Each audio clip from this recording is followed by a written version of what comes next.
L'avant-dernière section, section 18, c'est les esprits derrière les miracles des faux pasteurs. J'en ai parlé abondamment. J'en sais à plusieurs reprises. Il y a beaucoup de faux pasteurs qui enseignent avec les esprits impurs. Et même au temps de Jésus, Jésus les a confrontés. Je vous faisais un petit exposé, une petite parenthèse avec la cabale juive, la magie juive, avec les 7 fils de Séva. J'ai fait une petite parenthèse avec les 7 fils de Séva, les esprits derrière les arts martiaux, à Actes chapitre 19, verset 13 à 16. J'ai fait une petite parenthèse avec les exorcistes qui faisaient la magie de la cabale juive. Et pourquoi les livres de Lévitique, Deutéronome, Nombre ont tellement de mises en garde contre la divination, l'esprit de mort, parce que les Juifs, dans leur rébellion, étaient les experts dans la divination, la magie. Et ce sont les descendants de ces Juifs aujourd'hui que nous connaissons sous l'abomination de la Shekinah, la cabale juive. Et même au temps de Jésus, regardez en Matthieu chapitre 12 comment Jésus les confronte. Matthieu chapitre 12, verset 27. Ils accusaient Jésus de ce qu'il faisait. Et c'est ça le problème. Si vous voyez quelqu'un, il essaie de vous accuser d'une chose, deux fois, il vous accuse de ce que lui-même fait. Alors, qu'est-ce qui se passe dans Matthieu chapitre 12, à partir du verset 27? Si vous lisez les versets précédents, ils accusaient Jésus. Ils disaient, c'est par l'esprit, c'est par les démons de Belzébuth que Jésus chasse les démons. Ce qui était un blasphème total. C'est pour ça que Jésus a dit, tout péché sera pardonné, mais le péché du blasphème contre le Saint-Esprit ne sera jamais pardonné. Donc, le blasphème du Saint-Esprit consiste à associer aux démons les choses du Saint-Esprit, les choses célestes, les choses spirituelles, les choses divines. Alors, Jésus les confronte en Matthieu chapitre 12, verset 27, en disant, « Et si moi, je chasse les démons par Belzébul, vos fils, par qui les chassent-ils? Voilà, c'est pourquoi ils seront vos juges. » Jésus a fermé la bouche. Quand Jésus parlait comme cela, plus tard, qu'est-ce qu'on voit en Actes chapitre 19, pardon? Jésus n'est plus sur terre, il est monté au ciel. Les fils de Sévas, est-ce que vous comprenez très bien? Je relis. Jésus a dit, si moi je chasse les démons par Belzébul, vos fils, par qui les chassent-ils?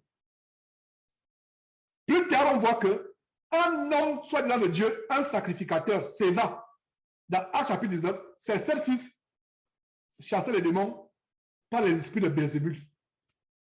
Est-ce que vous voyez, mes frères et sœurs, la logique de la parole de Dieu? Comment tous ces versets que nous voyons sont connectés les uns les autres? Donc Jésus avait raison qu'il chassait les démons avec l'esprit de Belzébul. Avec l'esprit de Belzébul. Ouais. Donc, ils accusaient Jésus de chasser avec les démons avec l'esprit de Belzébul. Et Jésus les a confrontés. Jésus les a confrontés en disant que vous m'accusez de chasser les esprits avec les démons de Belzébul. Pourtant, c'est vous qui le faites. Ce n'est pas moi Jésus qui le fait. C'est vous qui le faites. Et vos fils seront vos juges. Les fils de Sévas ne pouvaient pas, autant de Jésus, c'était autant de Jésus, ne pouvaient pas dire Jésus, tu chasses les démons par Belzébul, parce qu'ils étaient conscients qu'ils font les mêmes choses. Voilà l'esprit par lequel les faux pasteurs agissent aujourd'hui. Et ce n'est pas moi, Georges, qui vous le dit. C'est Apocalypse chapitre 16 qui nous dit cela. Il y a 2 versets qui nous montrent comment les faux prophètes, les faux pasteurs font des miracles.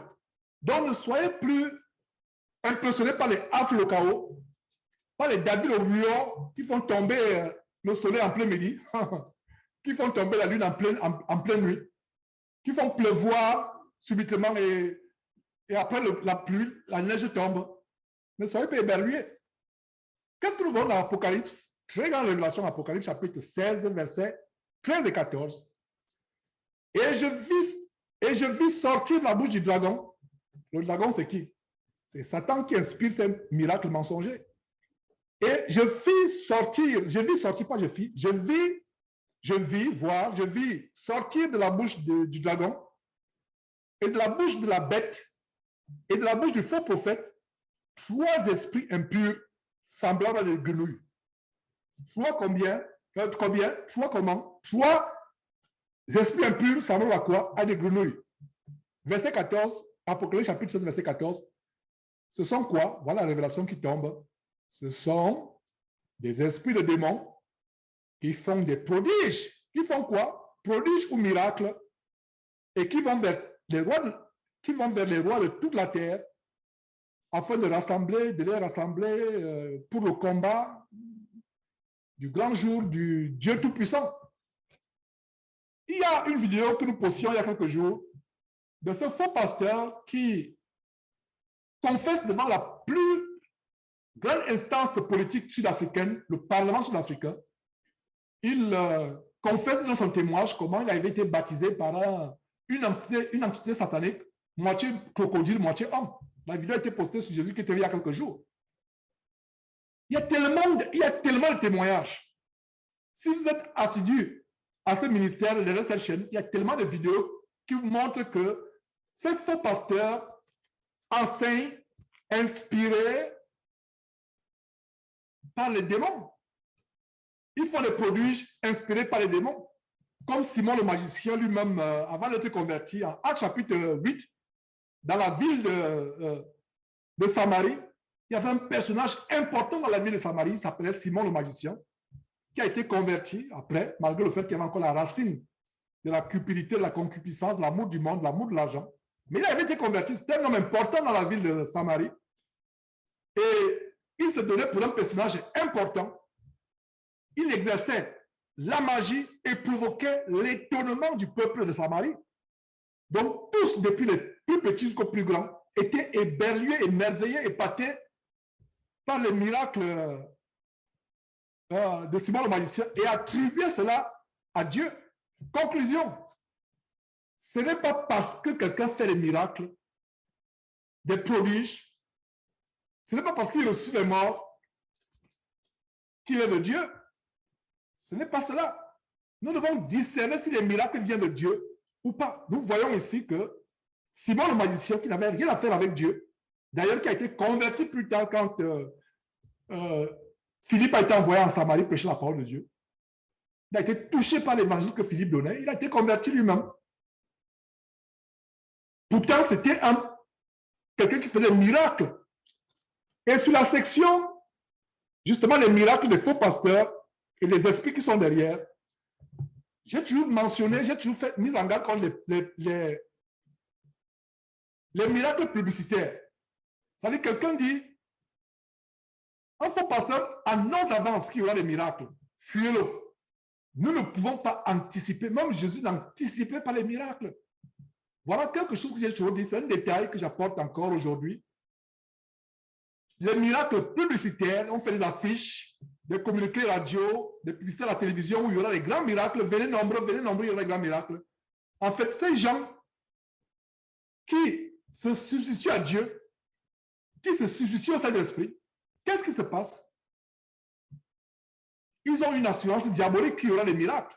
Un vrai chrétien, c'est qui se confie en Dieu, un vrai serviteur de Dieu, c'est qui se confie à Dieu pour les miracles. Donc, voilà les esprits qui sont derrière les faux miracles.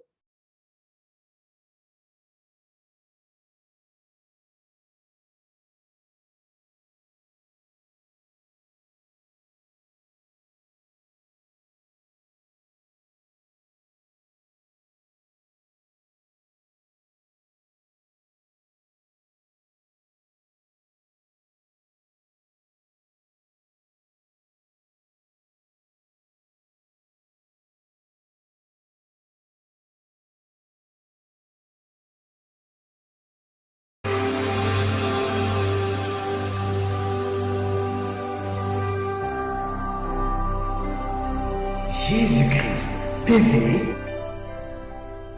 Vous connaîtrez la vérité et la vérité vous affranchira.